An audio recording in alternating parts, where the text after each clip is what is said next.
Okay, let's start then. We'll have a seminar for the department given by Joseph Anderson. I have to say your name, Joseph Paul Anderson.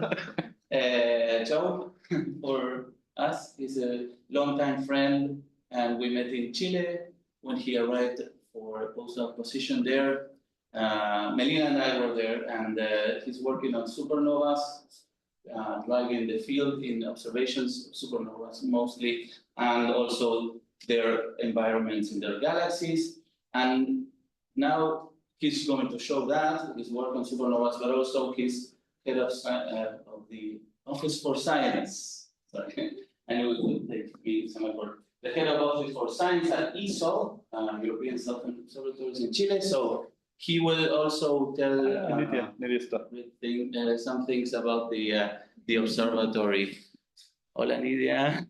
Hola, hola, por fin, ahí pude conectarme. Qué bueno, qué bueno. Okay, so let's hear Joe. Okay, thank you, Gaston, and thank you, Gaston and Gayla for this invitation. I will do this in English. My Spanish is pretty good, but I still prefer to give talks in English. And I know when I start talking, I start talking very quickly. So please, if there's something important, just interrupt me or ask me questions. At the end, I think I gave a seminar here 7 or 8 years ago in one of our SAS meetings previously. And then I gave it on type 2 supernovae. So the two major things I've worked on in my career are type 2 supernovae, which started when I came to Chile, working with Gaston, initially working with Melina, working with Gaston, on things, but the thing I did my PhD on was this environments. And I thought, given that I'd previously given a seminar on type 2s, that I would give a seminar here on environments.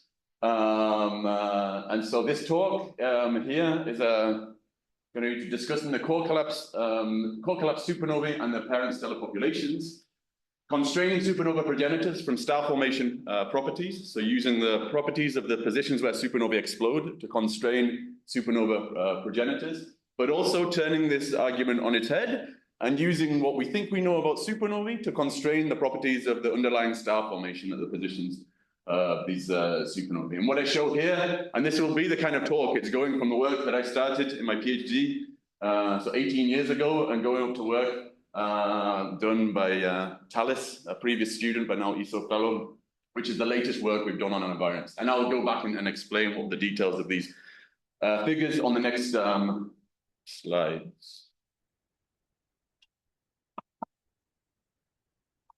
Yes. So another way of naming this talk of what I'm going to discuss is going from kind of relatively simple H-alpha imaging. So these are the data I started working on in my master's project. This is the 1 meter JKT telescope on La Palma, taking H-alpha images. So this is where all the high mass star formation is happening in these galaxies, and looking where supernovae explode with respect to this high mass star formation. Going to what we're doing now, which is hundreds of galaxies observed with MUSE. So MUSE is this large field of view, IFU. So you have an image, but now at every pixel on the image, you have a spectrum, and you can start doing crazy things like this. This in each gray line here, this is one galaxy, and this is all the star forming regions in each galaxy, and the metallicity of those star forming regions. And then the colored dots here are where the supernovae have exploded on this. Again, all of the details of this will be discussed in the next in later slides. And another thing I can call this is going from using Starlink, not Elon Musk Starlink, but Starlink, which is an IRAP equivalent, to make these crappy images here, where the names of the supernovae are all different sizes and things like this. And using Fortran to make these figures here, to making beautiful plots in Python. So I learned to stop worrying and just use Python to make plots, and you can make nice plots with Python with very little effort. Even in Fortran, just to make this plot is a number of lines of code to make this simple plot. Whereas to make this plot, it's hardly anything in Python.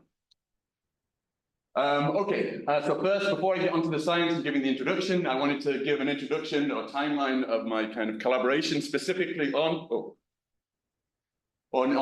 environments. So this is my PhD here. It's my PhD supervisor, Phil James, here.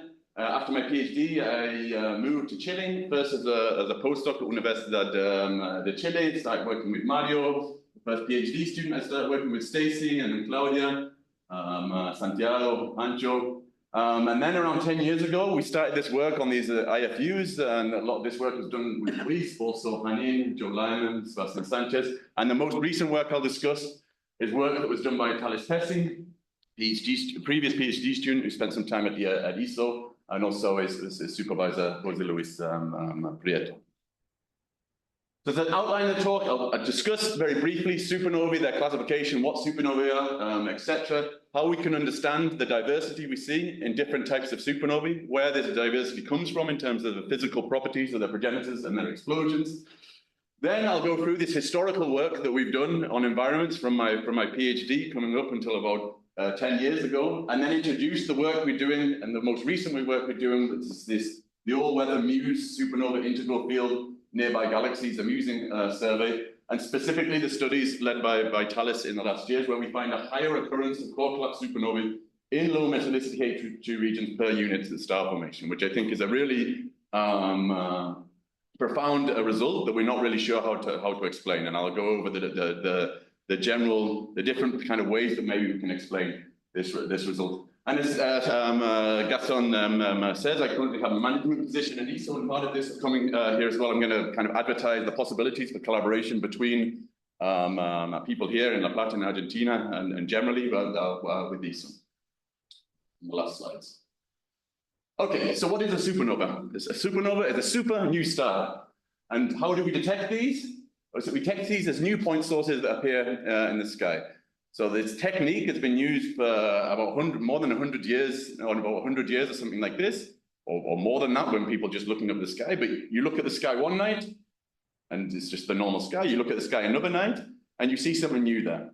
And if it's a point source, like this, or this galaxy, and it's nearby a galaxy, then there's a high probability this is a supernova. And so then we take a classification spectrum of this, we take an optical wavelength spectrum of this, is optical wavelength spectra, flux in here, and you see we classify these different supernovae into different types, depending on which lines dominate the spectrum. You have these type 1a supernovae here that I won't talk about in this talk, and then we have this range of supernovae here that we put in this name of core collapse supernovae, that we believe these are coming from massive stars. You have the type 2s, the most populous, that show strong hydrogen lines, and then you go to the other supernovae types where you don't see hydrogen lines, but you see helium, and then you don't see helium, and we believe this is related to seeing stars exploding with different amounts of their outer envelopes stripped before their explosion.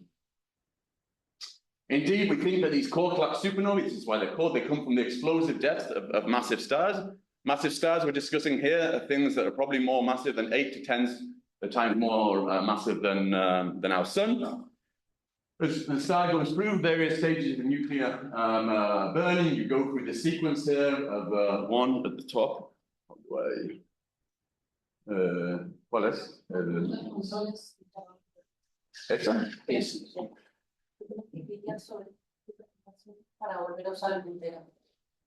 Ah, that's it. Yeah, perfect. So you go through these successive stages of nuclear burning until you reach the core of the star reaches, it becomes an iron core. When you get to an iron core, it's no longer energetically favorable to keep burning iron to higher mass elements. So this iron core grows until you reach the Chandrasekhar mass. When you reach this Chandrasekhar mass, the core implodes until you reach nuclear densities. When you reach nuclear densities, the strong nuclear force takes over and you have some bounce of that collapse. And then with some combination of this shock wave that's produced by this bounce is re-energized by this huge neutrino flux that you get at the center of these stars, and you get a successful supernova. I won't go into any of the details of the physics of this, and also I'm not an expert on it trying to explain the physics of this, but we're pretty sure that something like this happens. The exact details of exactly what makes the final push to explode the supernova not printed, it's maybe unclear, but we think this is the general picture that happens. And then the exact supernova that we observe on the sky after this process, it then depends on the chemical composition, if there's still a massive hydrogen envelope there or not, and the density profile of the outer layers of the star in particular. This is just showing here, and I'm not going to go into any of the details here, but this is a diagram that shows what's happening. You've had this collapse of the inner part of the core here that is bouncing, but you still have these outer layers that are still imploding inwards. You see huge densities here. You have accretion onto this proto-neutron star here that's producing this huge neutrino flux. And in some way, this neutrino flux is captured, and you can have a successful supernova. So what produces the diversity we see? So we see significant diversity in supernova. We see different supernova types. We see those that show hydrogen or not, but also in the light curves, we see different diversity in how long duration these are, how bright these are, etc. And so basically what producing this is you go from some initial zero-age main sequence properties, such as mass, metallicity, whether the system's in a binary system or not, rotation of the star, which is defined at birth. After star formation, you have these properties. Then through stellar evolutionary processes and mass loss, you drive that initial system towards something that gets to the stage when it's going to explode, when you have an iron core. What's showing here, the details again don't match here, but this is initial mass here. This is from stellar evolution of single stars. Initial mass here, and then final mass here. And then depending on where an object falls on this, then it will probably explode as a different type of star at the moment of explosion and give a different type of supernova. Mainly, what's driving this is the amount of mass lost by the system. Whether that mass loss is through binary transfer, radiator-driven winds, eruptive mass loss, which the dominant factor of this is not completely clear. And then you will have also some different properties of the inner core, depending on the initial mass of the star that's driven those successive stages of nuclear burning, depending also on early binary interactions, as we were just discussing in our workshop, whether these things have had stellar mergers, this can then make a difference to the core properties, etc. Then you get to the stage where your star is going to explode, and your star now has some progenitor density profile, which is going to determine the supernova that you observe in the moment of collapse. And the really important thing here, so this is just showing two examples, one from Melina Hurston here, and another from Luc Desardes here, of different types of stars. So these are the progenitor density profiles. So this is the radius of the star, and this is the density. So obviously at the center of the star, you have higher density. And then what really matters here, so this is basically, in this case, this is red supergiant. So this is basically the whole star here. But then what really matters is what happens on the edge part of this star. For these type 2s, these red supergiants, we think that there's possibly significant circumstellar material, or there's some kind of material that's attached to the star in some way. And depending on what the density profile of that is, then this will produce quite different supernovae. And in the case of these more compact stars that Melina has modeled here, but again, what's important in these supernova is the extent of this thing on the outside. Because the initial supernova that you observe is going to, the properties of that, at least for the first few weeks, is really determined by this extent of this material and the properties of this material at the edge of the star. And then the star explodes with its pre-supernova properties, and then depending on how much energy is produced in the explosion, depending on how much radioactive material is produced in the explosion, then this also influences, together with the pre-supernova density, the exact supernova observed transient that you observe. And this is just showing a large sample of specifically type 2 supernovae, so things that are probably coming from red supergiants, that we still see a large diversity. And so these are absolute magnitude light curves.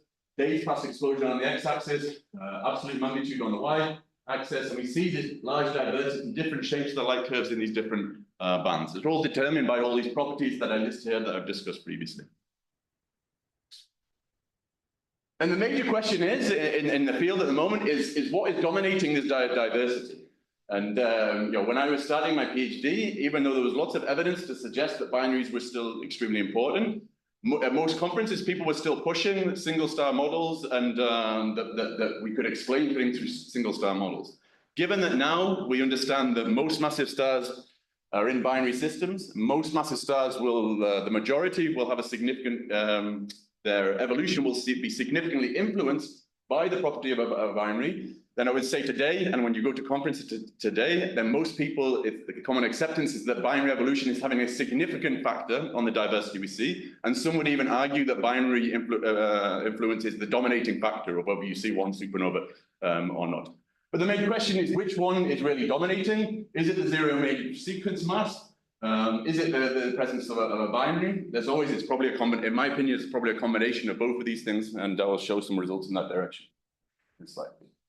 So why do we want to study core collapse supernovae at all? Why should one care? I mean, to begin with, I think it's just cool when I tell my family that I work on massive stars that explode. I just think this is an interesting thing, a cool thing to work on.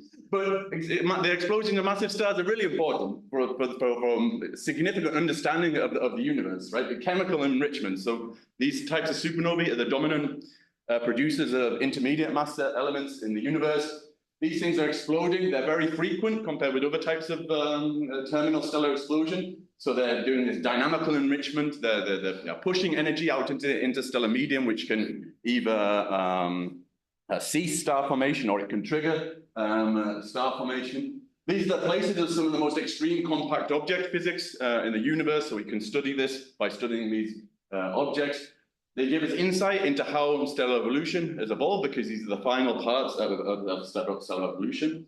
They're traces of massive star formation, and this is something I come back to in this talk later. And we can also use them to measure distances and metallicities throughout the universe. So then you might ask, well, do we really know that these supernovae, these things that we observe on the sky, come from massive stars? And I think in this case, we're really pretty confident, extremely confident that these types of supernovae that we classify as type 2s, as 1Bs, 1Cs, that they do come from massive star implosions. One thing which is related to the work I present today is the fact that these supernova types, these are exclusively found in star-forming galaxies. So you very rarely, if ever, find them in elliptical galaxies. So what this tells you is that they're probably related to recent star formation, and that the implication is they're coming from, therefore, from massive stars. Well, quite one of the biggest results, I mean, it's just one result for one supernova, but for this supernova 1987A that exploded in the Large Magellanic Cloud, we detected the neutrinos, only a few out of all of these millions and millions of neutrinos, but a clear neutrino detection. This is time relative to the neutrino event in days, I guess, or no, it's not days, seconds. And you have this clear, it's only a few, but you have this clear neutrino detection, which was consistent with the explosion of this supernova. But this is really nearby this supernova. This is the most nearby supernova in the last 400 years. So we can't do this for basically any other supernova until we have another galactic supernova, or maybe in 10, 20 years, if we have a supernova really nearby, then neutrino detectors will be sufficiently sensitive to detect this. But this was really your strong evidence in support of this neutrino-driven explosion, so this implosion of massive stars. And finally, slightly more indirect, but I still think it's pretty strong, is that we can model the evolution of massive stars, we can explode these, and when we do this, we can reproduce quite well the light curves and the spectra that we see of supernovae, both at early times and also at late times. So I think it's pretty robust, this conclusion that we think that core collapse supernovae come from massive stars, or these types of supernovae come from massive stars. How can we actually constrain this in more detail? One thing, and another reason why we really believe these types of supernovae comes from massive stars is what's known as progenitor direct detections. This is where you have a supernova that explodes. You go back and see if there's any archival imaging, most often from HST in this case, or although in this case, it's nice, this is ESO VLT data, this is from FORCE, this is supernova 2008 BK.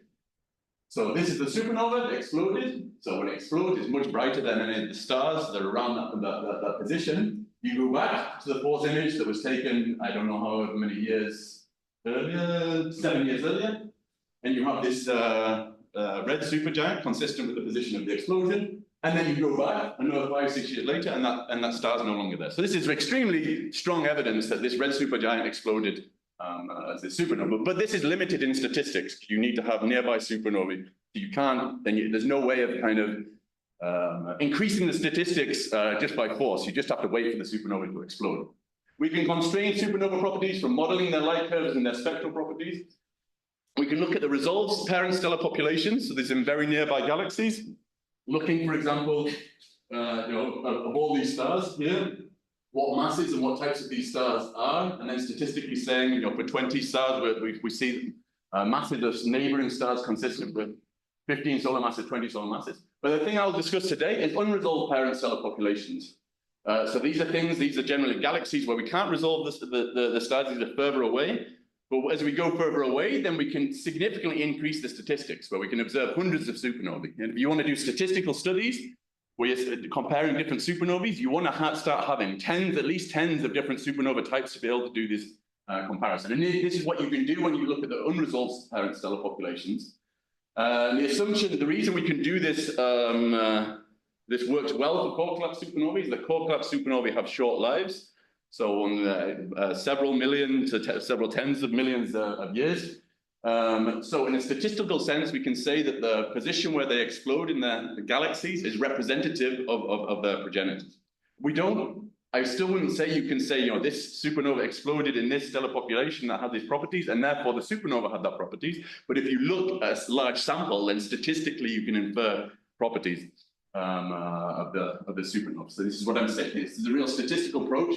But one should be careful when thinking about individual supernova. And then what we're doing, we're assuming the properties of the stellar population of the H2 region where that star explodes can be used to constrain supernova progenitors for the whole population. And this is the work we've been doing. And so, at a very basic level, is this thing that I said previously, the core collapse supernovae are exclusively found in star-forming galaxies. This is the supernova that we've discussed in the last few days, 2023 IXF, extremely nearby supernovae, and it's nicely exploding in your spiral arm of this galaxy where you have this massive star formation, etc. But you have other supernova types.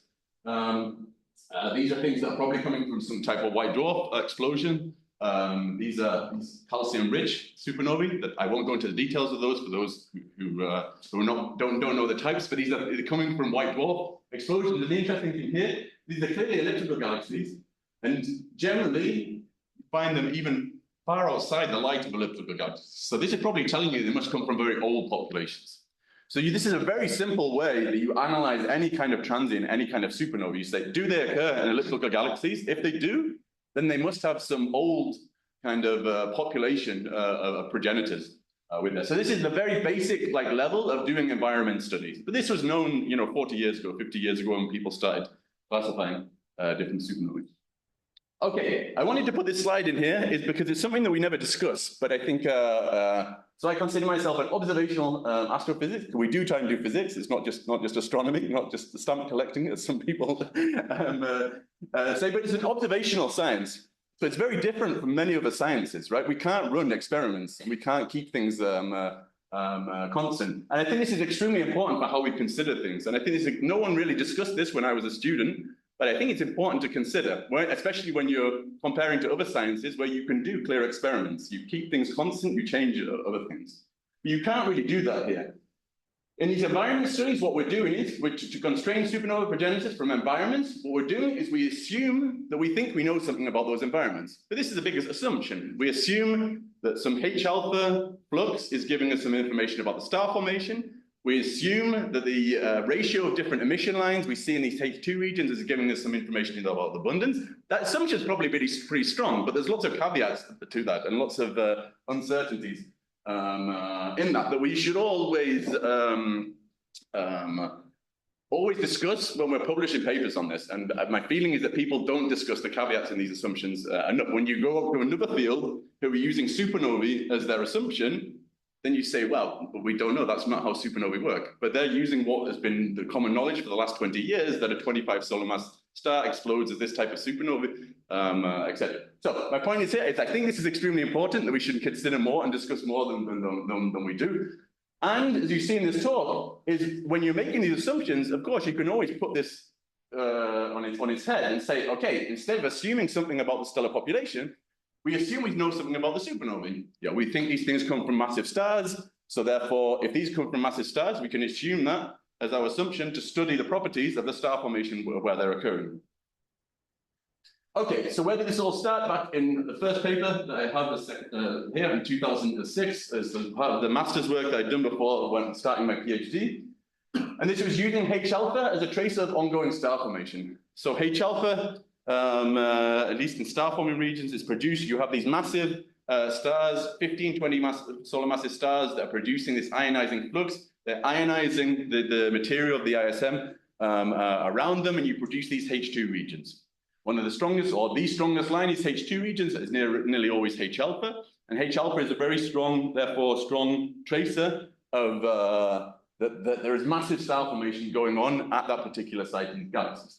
And this is what you see here. These are H alpha maps of these galaxies, just shown here, with the continuum subtracted. So here you're just seeing the H alpha emission, and each of these blocks you kind of quite strongly assume that there's lots of massive stars forming at these different points. And then you can say, okay, for a supernova population, where are the supernovae exploding with respect to this high mass star formation? Are they exploding, very, close to something here, or? And this is where these plots are terrible because I did them many years ago, as you repeat. But there's an example like here, there it is here. But anyways, there are some examples where they're clearly not falling on bright star formation. So what does this tell us? So you look at what you can do is you can look at statistical samples and build up distributions of this. And then what we're going to assume is to say, okay, a higher association of a supernova type, some specific supernova type, to the H alpha emission indicates a larger progenitor mass. One surprising thing, so on the x-axis of this plot here is a cumulative star formation distribution. I won't go into the details of this, but this is basically going pixel by pixel for all the star formation, all the H alpha here, and forming a cumulative distribution of that star formation, of that H alpha emission, and seeing where the supernova explodes in that distribution of pixels with respect to the star formation. One interesting thing, this is all the core collapse supernovae here, is there's lots of supernovae that are not falling on star formation. Probably what this is telling you is that lots of supernovae, core collapse supernovae, because of the shape of their IMF, the majority of core collapse supernovae are actually coming from the relatively low mass range of massive stars, 10 to 15 solar mass stars. And this H alpha emission is mostly being produced while you still have 15, 20 solar mass stars. So this is probably what this is telling you here. Or this is how to understand this. And so we go deeper now and say, separate the supernova by the different types. So these are type 1a supernovae. These are things that we've seen come from all stellar populations, white dwarfs. Type 2 supernovae, red supergiant stars, stars that are exploding still with their hydrogen envelope intact. 1b's, that now the hydrogen envelope is probably not there, and you have some helium there, and 1c's where you miss both the hydrogen and helium. So we separate these supernovae out, and we have quite large samples here, 101A's, 160 type 2s, etc. And we see what is the distribution of their association to the star formation for the different types. So we're using this pixel statistics method here, and so where 1 here is the supernova falls on the brightest H alpha emission within the whole host galaxy. 0 on here is that the supernova falls on sky values or parts of the galaxy where there is no H alpha emission. And if a supernova population followed the star formation within the galaxy population, you expect to see a diagonal here.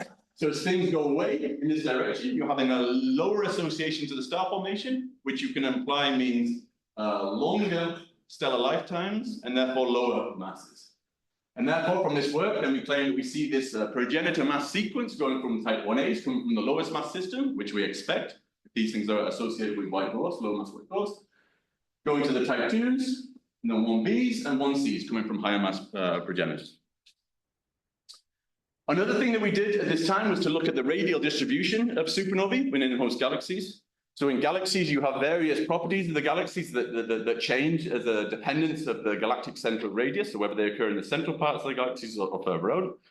In kind of grand design spirals, you have very clear metallicity gradients. So in the central parts of galaxies, you have higher metallicities than in the outer parts of the galaxies. But there's other things that change as well. So this is again part of my thesis work that we published in 2009. And this is just showing this is with respect to the R-band light here, which you can consider a trace of the old stellar population of the light in general. And so this ellipse here shows kind of the whole galaxy light, or consider the whole galaxy light. And then this position here is where the supernova is. So basically, draw elliptrons here, and then you divide this by this, and you get a fractional position that the supernova occurs with respect to the light that you're tracing. In this case, the R-band. So you can compare the radial distribution of the supernova with these old stellar populations. You do this with the R-band light, or with the young stellar populations, and you do this with the H alpha light. And what we seem to find when we do this as a whole population is that the type 1B's and 1C's appear to be more centralized. And so initially, we thought, well, this probably means they're coming from higher metallicity progenitors if they're more centralized in the host galaxy. This will also make sense because the higher metallicity you have in your stellar evolution, you produce more stronger line-driven winds, and you can lose more of your hydrogen envelope, which you need to do to get to these supernova types. However, we had the first PhD student, I worked with Stacey Habergen, and we started actually looking at the morphological types of these galaxies, and we noticed that actually lots of these supernovae that were in the central parts of galaxies were in these systems, these galaxy systems that were interacting, or that were strongly interacting. So then we decided to, okay, separate this sample out into things that were in undisturbed galaxies, normal galaxies that don't have a companion, or the companion is far enough away that it's not having any kind of effect on the galaxies, and things that are really quite strongly interacting with these kind of things here. On the left-hand side here, so on the x-axis, this is the R-band fraction within the supernovae, so the fractional amount of light that's within the position of the supernova. So this is the center of the galaxy, this is the outermost parts of the galaxies. And then these are all Facultad supernovae at the top, type 2s, and then these stripped envelope supernovae. So stripped envelope is combining the 1b's, the 1c's, and also the type 2b's. In this undisturbed sample here, these are just normal spiral galaxies or star-forming galaxies, but don't have a strong effect from a companion. The distribution seems to kind of be flat with some deficit of type 2s in the middle, that maybe there's more stripped envelope here, but it's kind of flat. However, when we go to this kind of extreme sample of host galaxies that are strongly interacting, what you see suddenly is that we have none of these type 2s in the central parts here, and we have this excess of these stripped envelope supernovae here.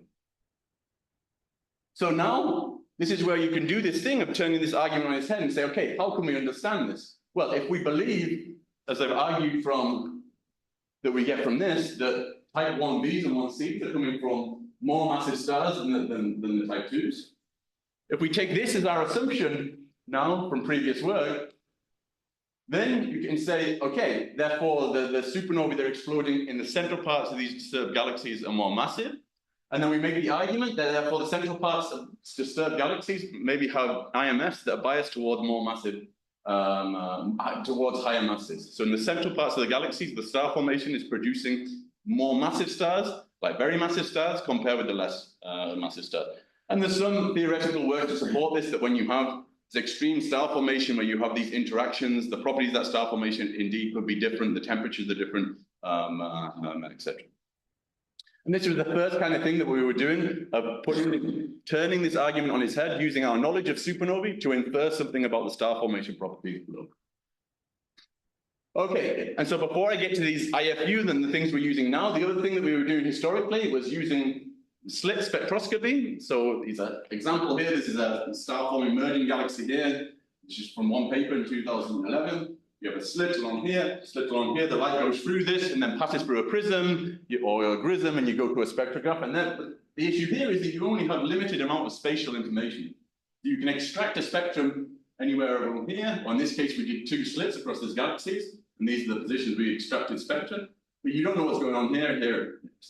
But this was the kind of historic way of doing obtaining long-slit spectroscopy of the positions of supernovae on their galaxy to understand their host environments. And these are the spectra you get here. So this is, again, these are now spectra of H2 regions.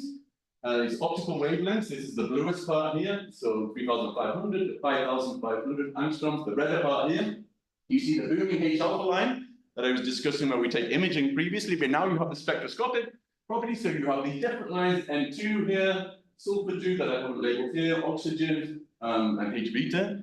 And there's various works that argue and show that you can use the ratio of these different emission lines to give you an oxygen abundance for this star-forming region, which then you infer you use as a metallicity indicator. And this has been done by ourselves, by myself, by also myself with Luis. Is Luis still here, or is he in the meeting? It's okay. And many other people, and this is one example from my modules I did here. This is specifically with these stripped envelope supernovae, type 2B's, 1C's. And so this is a cumulative distribution to this oxygen abundance and showing these are different line diagnostics. One issue with this is if you use different ratios of different lines, or also different diagnostics that are calibrated in some different way, you get different absolute metallicity. But here you can kind of see, okay, the 1Cs, these purple line are always more on this side. They're generally coming from higher oxygen abundance regions. So all of these studies together, and my conclusion from this, you see differences in the different studies, etc. But generally, these supernovae 1C are generally found in regions of higher metallicity. There's some suggestion that type 2Bs are in between the type 2 sample and the type 1Cs. And all of this will be consistent with having higher metallicity driving stronger line-driven winds. But a key thing is here, depending on the exact sample you have of supernovae of galaxies, the strength of this result changes. And this is one thing we get to at the end. That the way of getting around this is using all the supernovae from the same supernova sample so that your biases are as minimized as possible. Okay, so that was kind of the historical thing of what historically we've used of imaging, long-slit spectroscopy.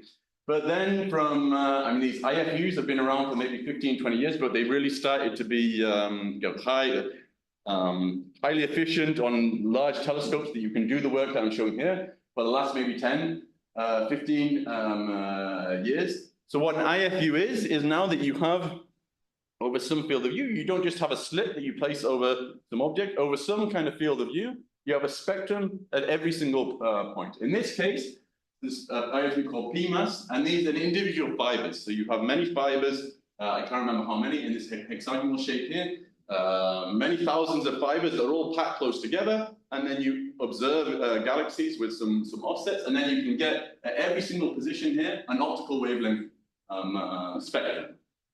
Then you can look at all these different star-forming regions here, and again, compare the supernova positions for different supernova types to infer some properties of the stellar populations, to infer some properties of the progenitors.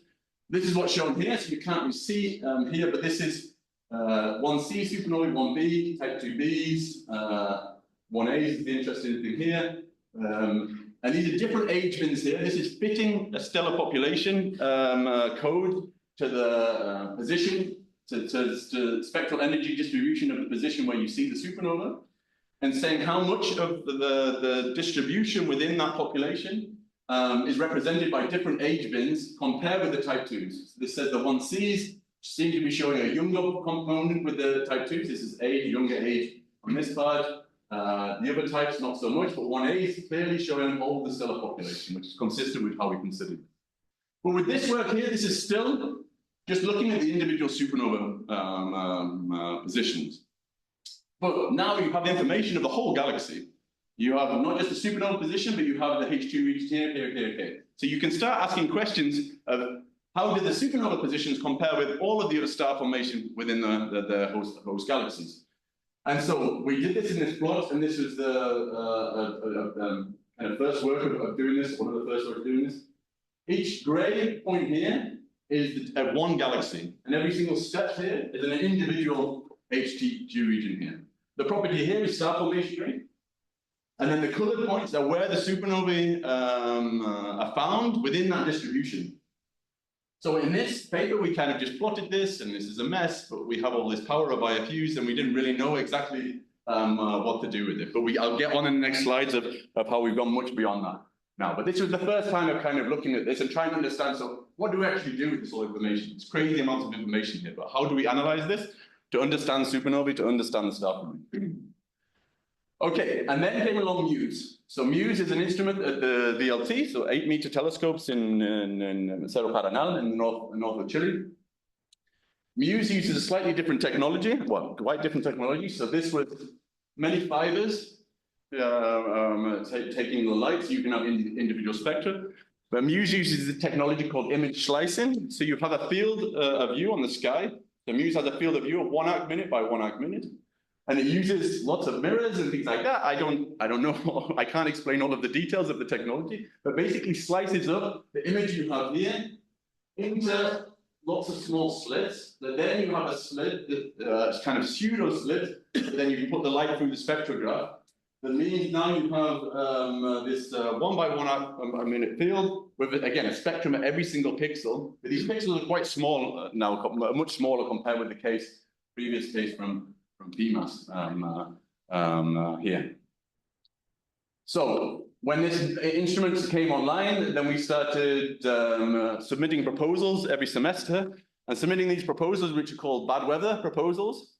So we say we don't care what the conditions are, because even in like 1 arcsecond seeing, which for Paranal is like suboptimal seeing, we can still get good data. Even if there's clouds, we can still get good data. And so these proposals go into the observing queue to be observed when there's nothing else there. And this was extremely successful for this project, as I'll show on the next slide. Giving a few more details about MUSE. This gives you 90,000 individual spectra on every single observation with MUSE. You have this wavelength range of 4,800 to 9,000. It's a bit of a shame that this doesn't go more to the blue, because that would be really more constraining. But there is an instrument that's going to come along that's going to go to more in the blue. As I said, that the field of view is 1 by 1 arc minute. It also has this narrower field of view, which is 7.5 by 7.5 arc seconds, but uses adaptive optics on the VLT to get down to the diffraction limit of the VLT. So we have 4 8-meter telescopes at the VLT, but this specific telescope where this instrument is located is different in the fact that the secondary mirror, which I guess is, yeah, I'm looking at that properly, yes, it's there. The whole secondary mirror is deformable. The whole secondary mirror is being wobbled about to correct for the effects of the atmosphere. And this is crazy a successful instrument from ESO, and this telescope now is massively oversubscribed. It's more than the oversubscription of 10. However, with these bad weather proposals, you can still get things through and get observations, which is really nice. So this is what we've been doing since, I think since 2016. I'm not sure it was earlier than that. I was doubting myself, and now I'm looking at Luis. But I think we started in 2016 with this, and then every semester, which is every 6 months, requesting 99 hours. 99 hours, because if you request more, then it's what's called a large program, and you have to write many pages of proposals and things like this.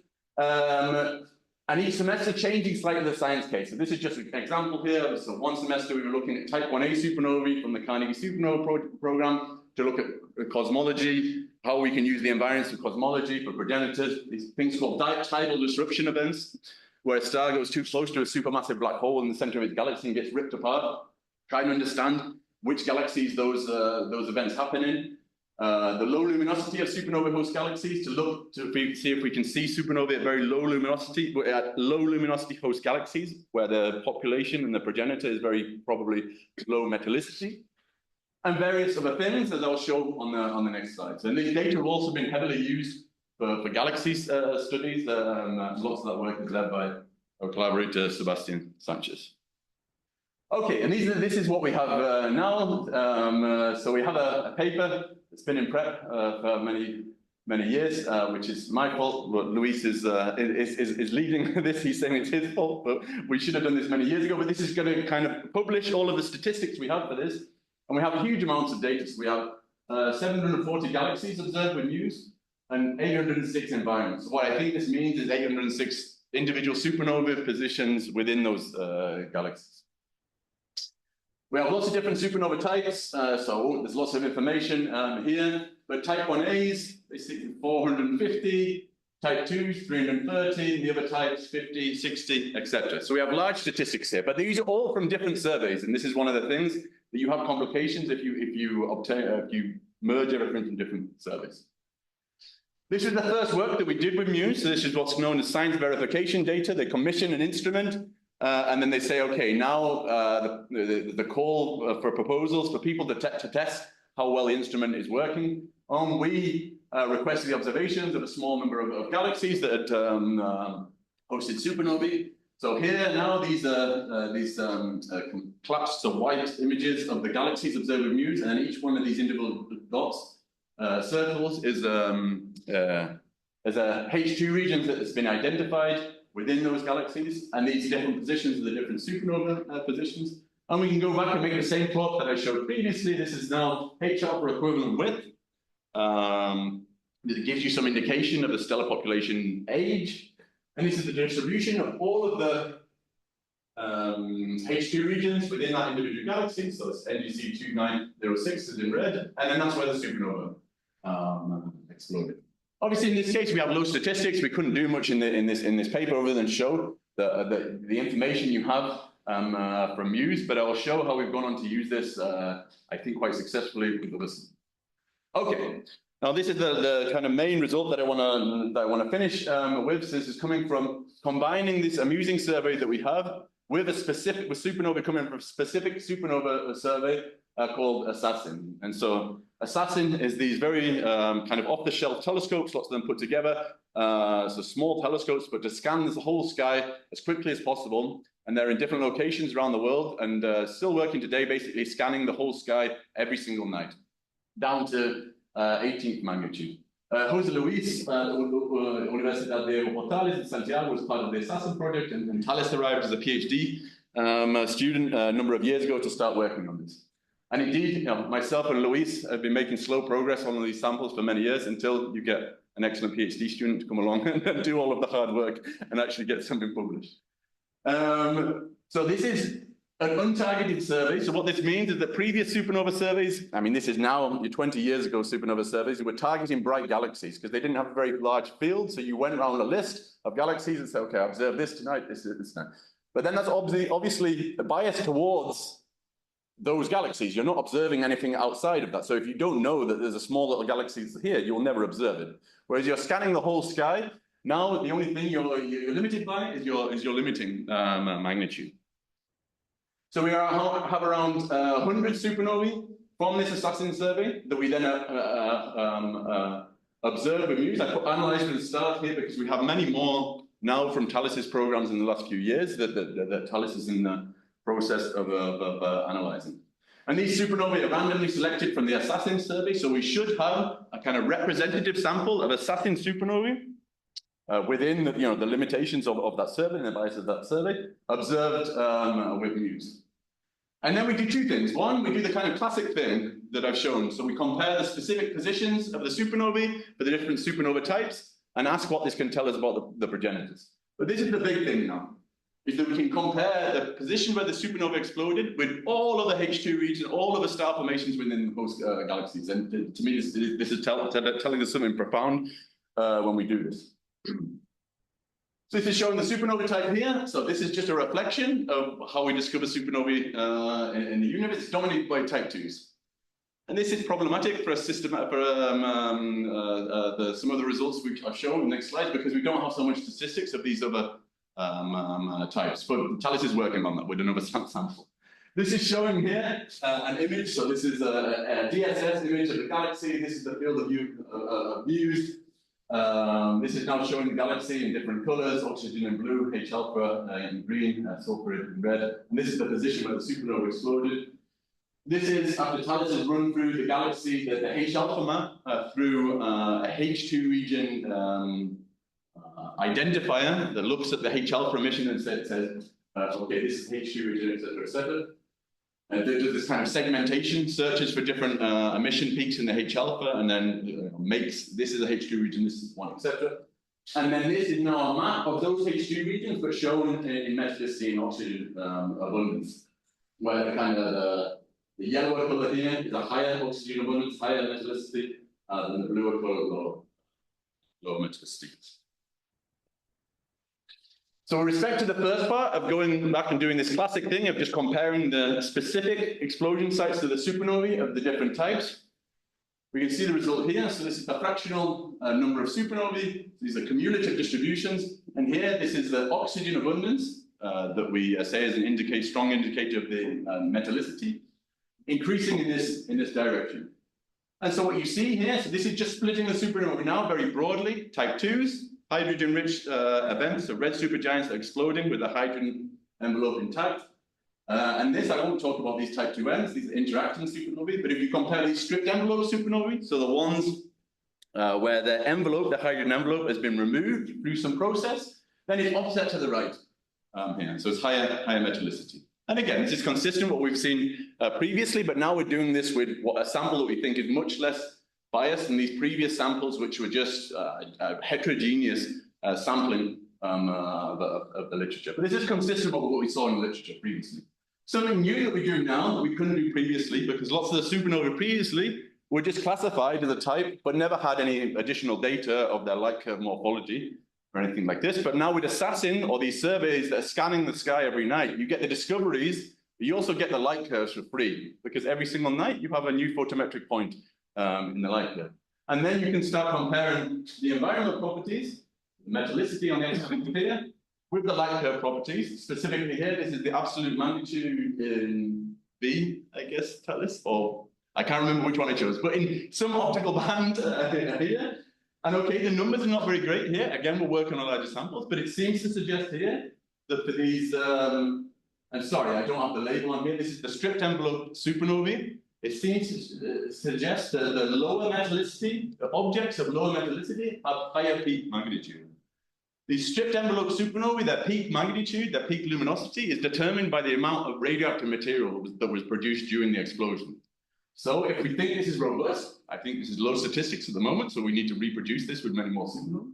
But if we think this is robust, this is saying that for some reason at lower metallicity, you produce progenitors that explode with higher nickel mass. That I'm not sure has been predicted. It's definitely not been seen previously, and I don't think it's predicted by explosion models.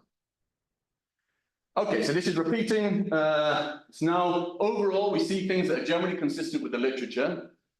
This is showing the age here. This is defined by the HII equivalent width. So again, stripped envelopes seem to be coming from shorter age progenitors than the type 2s. But with this specific sample, indeed, we struggle with statistics because we don't have a huge number of stripped envelopes. So this is the problem. When you go from large heterogeneous samples, you have many more statistics, but you have all these biases. You go to some untargeted, less biased sample, but now we have less statistics. So it's not clear.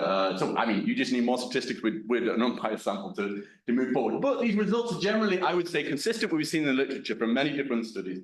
That generally, these stripped envelope supernovae, I would say, are coming from slightly higher mass and metallicity progenitor. Even if they're coming from higher mass progenitors, this doesn't mean that they're just coming from single stars that are more massive. Most probably, it's a combination of the two things. They're coming from more massive stars, but given that its mass is probably not so big, probably you also need some influence, some binary interaction to also strip this material away. And there's lots of other arguments that go in that direction. But to me, this is pretty solid, this argument.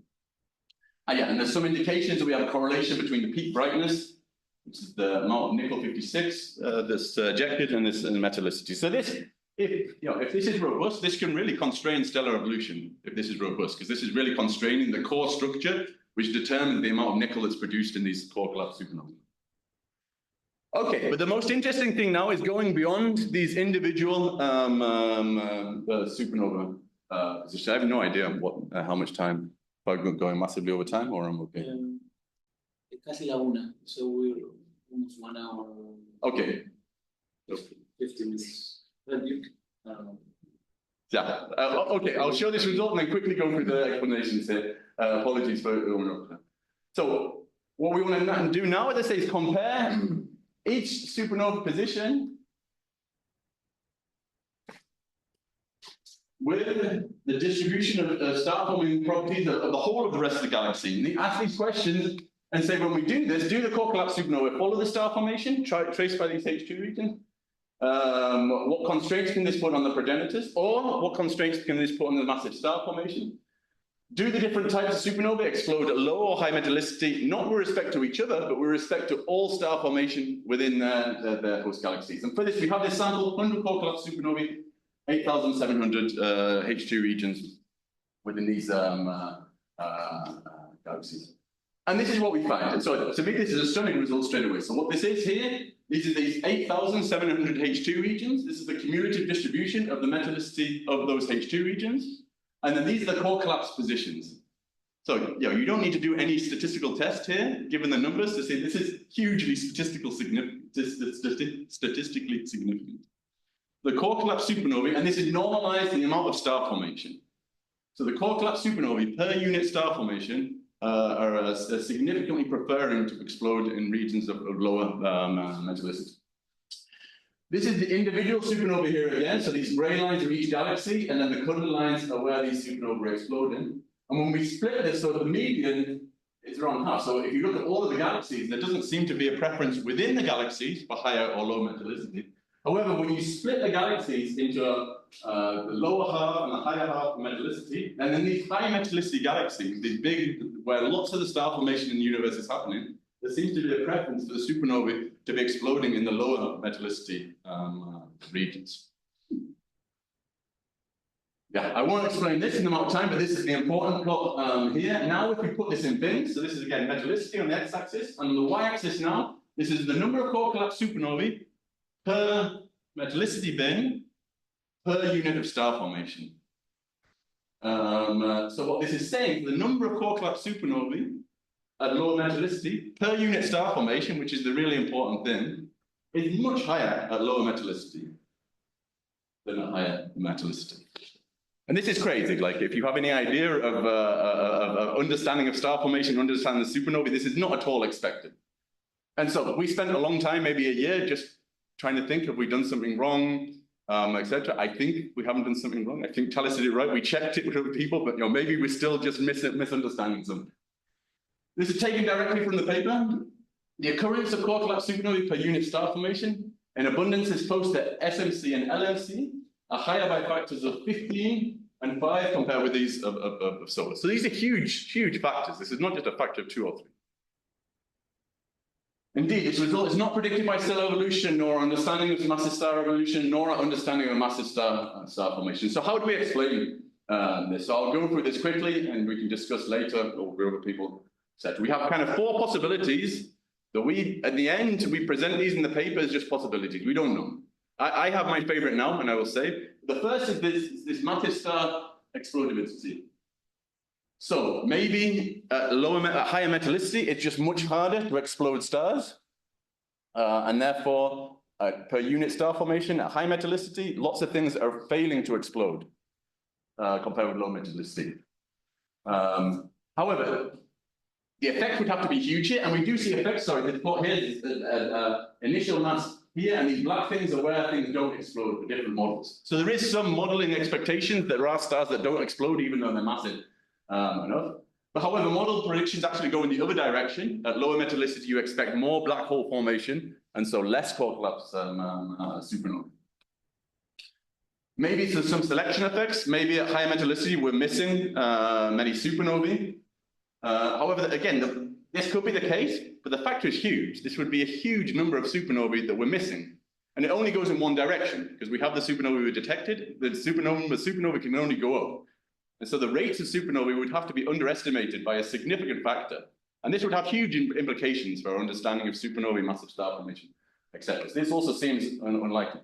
Maybe there's changes in the initial mass function that just make, where per unit star formation at the lower metallicity, it's much more likely to have core collapsed supernovae or not. And indeed, there are some claims at higher redshift, where you have lower metallicity, then maybe the IMF is indeed top heavy. But again, this effect would need to be huge. So if this were true, its effects on our understanding of these processes in the universe are also really profound. The last one, which currently is my favorite one, is that maybe there's some changes in the H alpha to star formation conversion. All of this, when I say per unit star formation, what I'm saying is per unit H alpha, because we're using the flux of the H alpha line to infer the star formation rate, which is pretty solid. This has been used for many years. But maybe when you go to these very small galaxies or regions within galaxies where the star formation, I don't know, is in some denser region, maybe the star formation is not, doesn't have the same process to produce the same amount of H alpha emission than other regions. And this is something that I want to test in the next year, because to me, this is the most likely thing. And I think you can test this by taking other traces of star formation of the same galaxies and seeing how they compare. For example, infrared observations.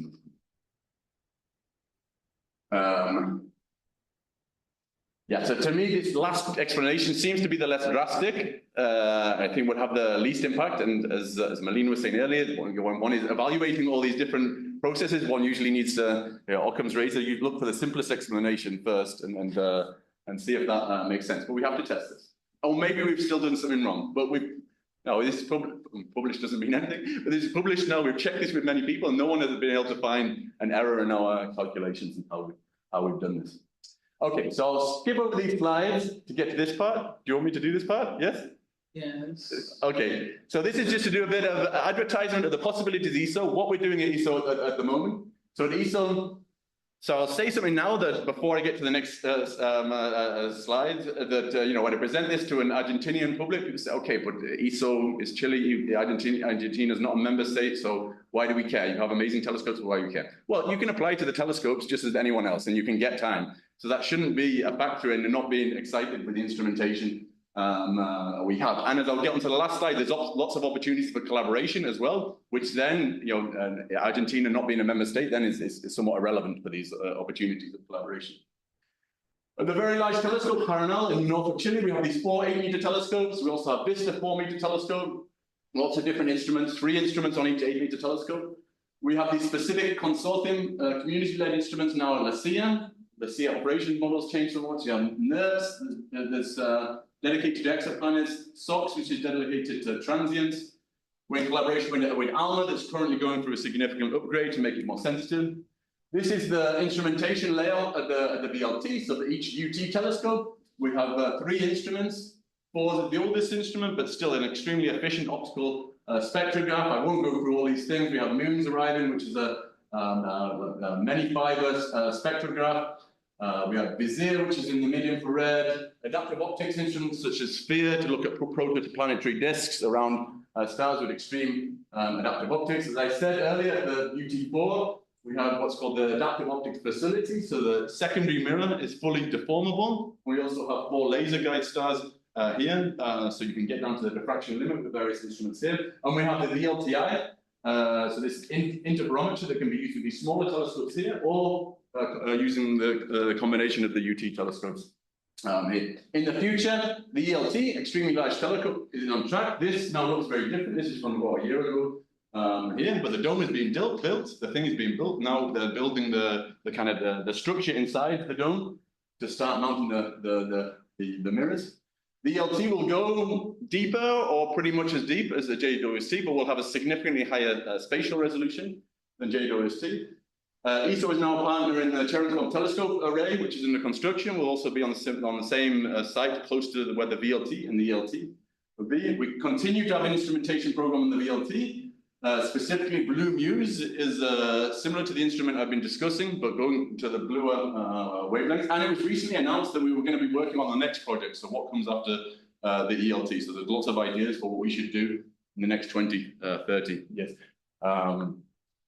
Okay, and then the thing I want to finish on is these opportunities for collaboration at ESO Santiago. Indeed, ESO telescope time is open, so everyone can apply to this. I think not so many people know about this because most people in ESO don't mention it, so I'll skip to the next slide because maybe I shouldn't be mentioning it, but everyone can apply for ESO time. Possibilities for collaborations. We have lots of things for people to come to the ESO offices in Chile. We have internships, which are for master's students or below. These are 2 to 3 month research projects, working with an ESO staff member or an ESO fellow, with a deadline every October, so the next one will be around a year from now. We have studentships, so this is for students that are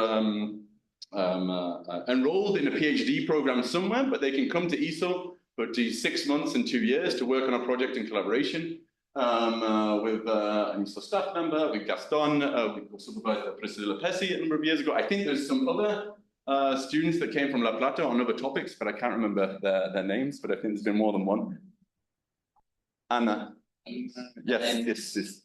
I have the fellowships. There's postdoctoral fellowships that open up once a year. We usually have 3, 4, 5 positions where you do your own research, but also have 50% duties at the observatory. We have these internal funds, known as SSDF funds, which I've used over the years to request funding for students. And a number of students from La Plata have come, but most recently Kayla came for a 3-month project to do this. We have these yearly call for workshops that are done in collaboration with ESO staff, fellows, and the community. This is around May next year. We have significant visiting astronomer programs with deadlines, rolling deadlines throughout the year. Well, one is concentrated on early career. We have kind of normal visit astronomer program, and also a senior astronomer program. Kayla's going to come in December also when she's in Chile to spend another week with me then. And then we have something that I feel bad because these things I've worked with Gaston and Melina for many years on this, but I don't think we advertise these things. Another thing that exists is this LaCIA school, which in the last few years, we've done this every year. So this is a school on observing with optical and near-infrared telescopes and instrumentation for a few weeks, where students, usually it's PhD students, maybe lower or PhD students come, get various lectures from experts on telescopes, on instruments, also go to LaCIA to do observing and work on a project. We have telescope time reserved for this, and this is at the moment it's been every year, but every 1 or 2 years. So all these things are opportunities to collaborate. Some of them that we've used between myself, Gaston, and Melina, but others that I think I should advertise them more to you guys. You should advertise them to everyone here, to people to take opportunity. It's not just to work on supernovae, but there's many other things that people can work on to get the experience of coming to Chile, working with people there, but also going to the telescope. So most students that come even for a few months, and then we also take them to Paranal so that they can see the telescopes and the instruments there. I think here people are most aware about the LaCIA school, I think, among these things. So actually it's been advertised here, and several people have applied several years in the past. Okay. So yeah, we know the LaCIA school. Okay, so apologies for going over time. I hope that was interesting, and thank you very much. Yes. Stay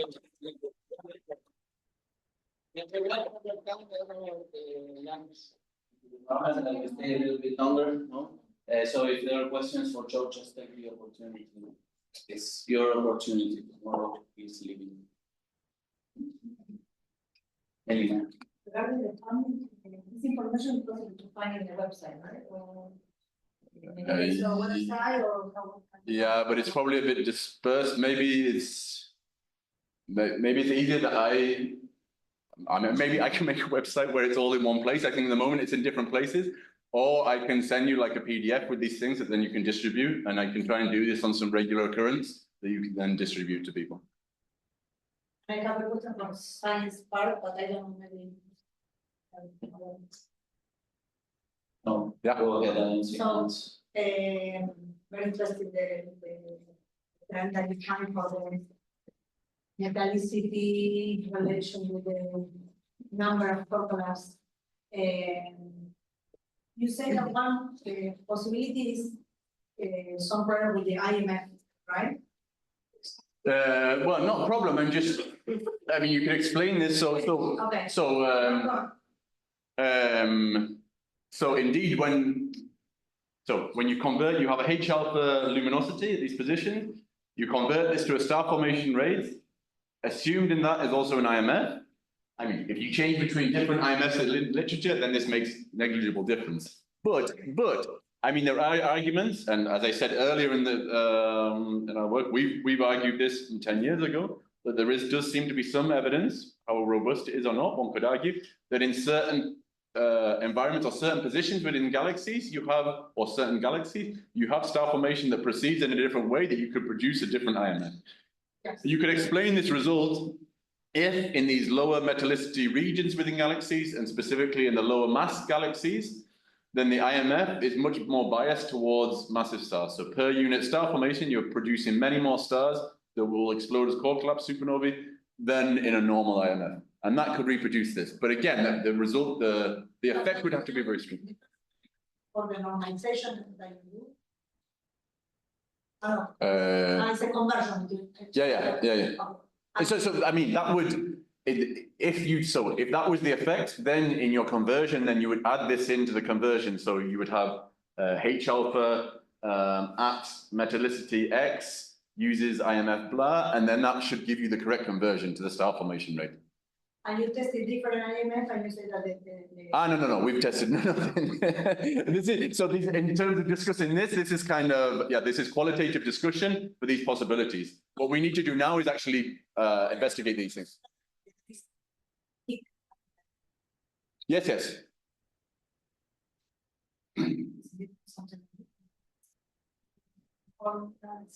I mean, I would say the common, the consensus in the community is the vast majority of star formation, the IMF doesn't change. And that's, if you read reviews on the IMF, then these are the arguments made. At the same time, there's various places in the universe, various results, and I think this is becoming more common that suggest the IMF does change. But yeah.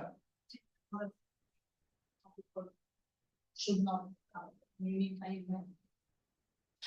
No, I think those, yes, people discuss it in the literature, but I don't think there's, I think, so everyone working on these similar galaxies and on doing like analysis of the star formation independent of the supernovae, pretty much everyone uses standard IMF. Whether that's correct or not, I don't know. And maybe this is saying that it's not correct.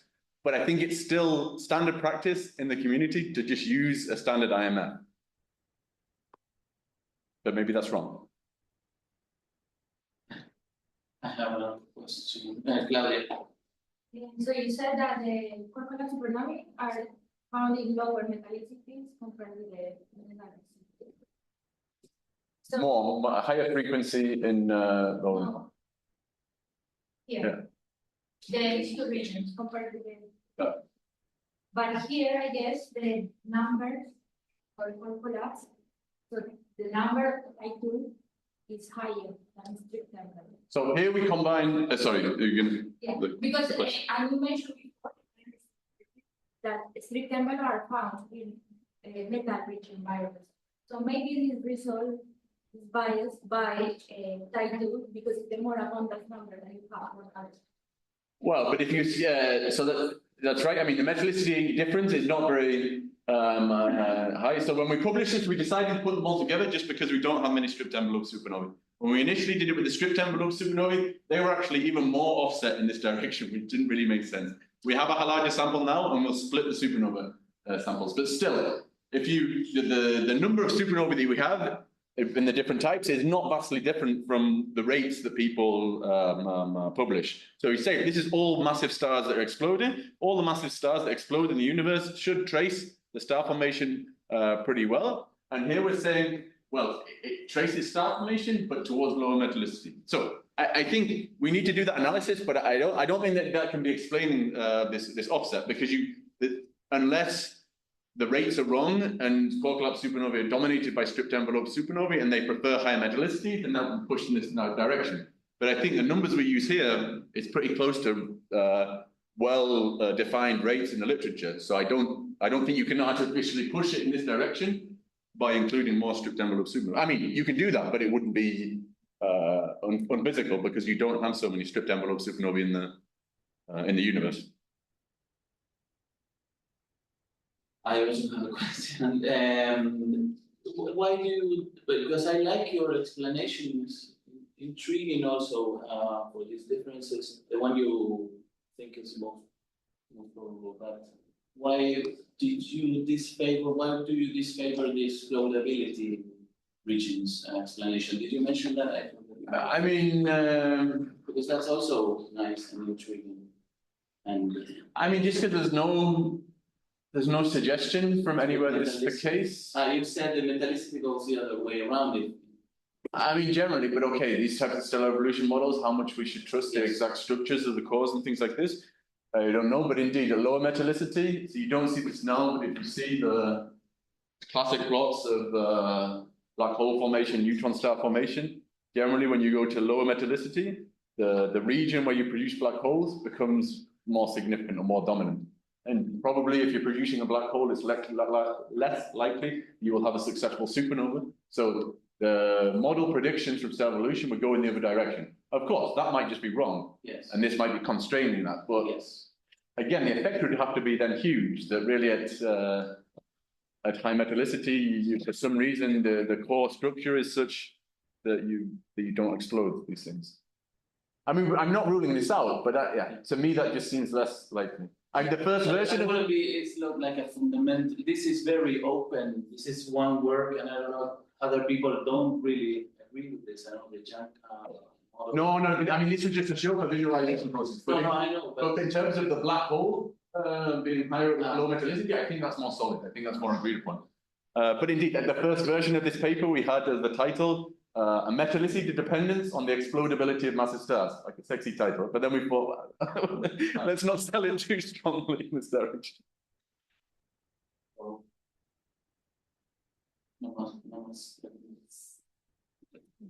Thank you, Joe. Thank you.